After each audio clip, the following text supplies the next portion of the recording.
প্রতি বছর বিএনপির টাইমে 2001 থেকে 6-এ গ্র্যাজুয়ালি কনসিস্টেন্টলি কমে এসেছিল। আমাদের মধ্যে কোনো শত্রুতা কিংবা কোনো ধরনের বিদ্বেষ থাকা উচিত নয়, তর্কটা এরকমই হবে, অনেক জোরালো কিন্তু একটা বন্ধুত্বপূর্ণ সম্পর্ক। 96-তে বিএনপি কোনো দিন প্রতারণা করেনি। ও আমাদের দেশনেত্রী বেগম খালেদা জিয়াকে নিয়ে যেই কথাটা বলেছে এটা আউট অ্যান্ড আউট মিথ্যা, আউট অ্যান্ড আউট এটা ভুল। আমি বলছি নির্বাচন, আরেকটা হচ্ছে যে তত্ত্বাবধায়ক সরকার প্রথমে আপনারা দিতে চান নাই, চাপের মুখে দিয়েছিলেন। আমি এটাতেই আসছি। আমি তত্ত্বাবধায়ক সরকারের বিধানটা না আপনারাই দিয়েছিলেন পরে প্রতারণা আমি বলছি না, প্রতারণাটা সে বলেছে দিয়েছেন, দেন নাই তো তা তো না, চাপ তো দিতেই পারে সরকার। না ঠিক আছে, দেখেন এটা প্রতারণার তো বিষয় না। 96-তে আপনার তত্ত্বাবধায়ক সরকারের যে ইস্যুটা, আপনার ট্রান্সফার অফ পাওয়ার, যেহেতু আমাদের আস্থার সংকট ছিল যে একটা দল থেকে আরেকটা দলে যখন ক্ষমতা আদান প্রদান হয়, সেই কারণে তত্ত্বাবধায়ক সরকার ব্যবস্থাটাকে সংবিধানে সন্নিবেশিত করা হয়েছিল।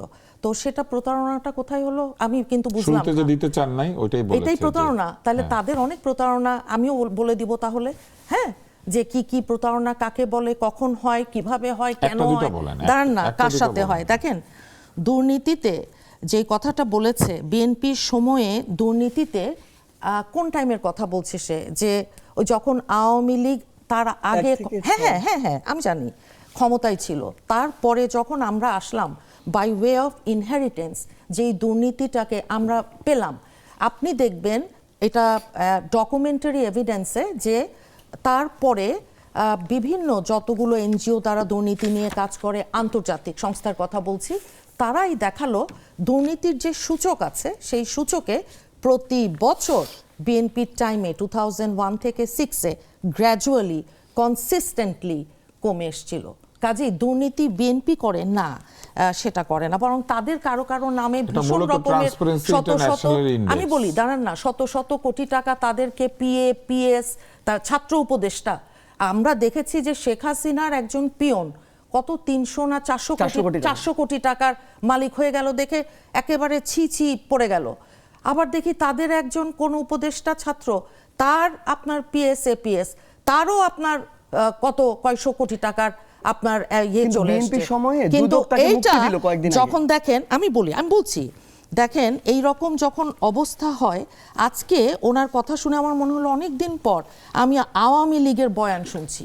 মানে আওয়ামী লীগ আমার সাথে না যাবে, আমার সাথে যেমন আমরা দীর্ঘ 15 বছর টকশো করছি মনে করেন কম বেশি, তো আমি যখন আওয়ামী লীগের সাথে বসেছি যেই ধরনের কথাবার্তা তারা বলেছে ওই ফায়ারি স্পিডে, হ্যাঁ, সমস্ত মিথ্যা অপতথ্য, মিথ্যা তথ্য, ফেক, তারাও বলছে, ভালো কথা বলুক।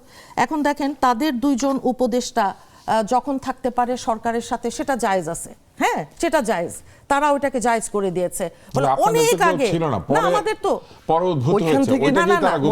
আমাদের অ্যাটর্নি জেনারেলের আসাদুজ্জামানের কথা বলেছে, এখন যিনি আইনমন্ত্রী তার কথা বলছে, পররাষ্ট্রমন্ত্রীর কথা বলেছে, হ্যাঁ জানি আমি, বলেছে। তো এখন হয় কি, তাদের এটার উত্তর কিন্তু সংসদে উনি নিজেই দিয়েছেন যে যেই ক্ষমতার বলয়ে নাহিদ ইসলাম তারা আপনার উপদেষ্টা ছিল ইন্টারিম গভর্নমেন্টে, ওই একইভাবে উনিও ছিলেন, হ্যাঁ ঠিক আছে, অ্যাটর্নি জেনারেল করেছে, উনি পদত্যাগ করেই তো উনি নির্বাচন করেছেন, করেই তো নির্বাচন করে কথাই বলছেন না পররা ওনার কথা আমি, উনি একজন পেশাদার, উনি একজন কূটনীতিক।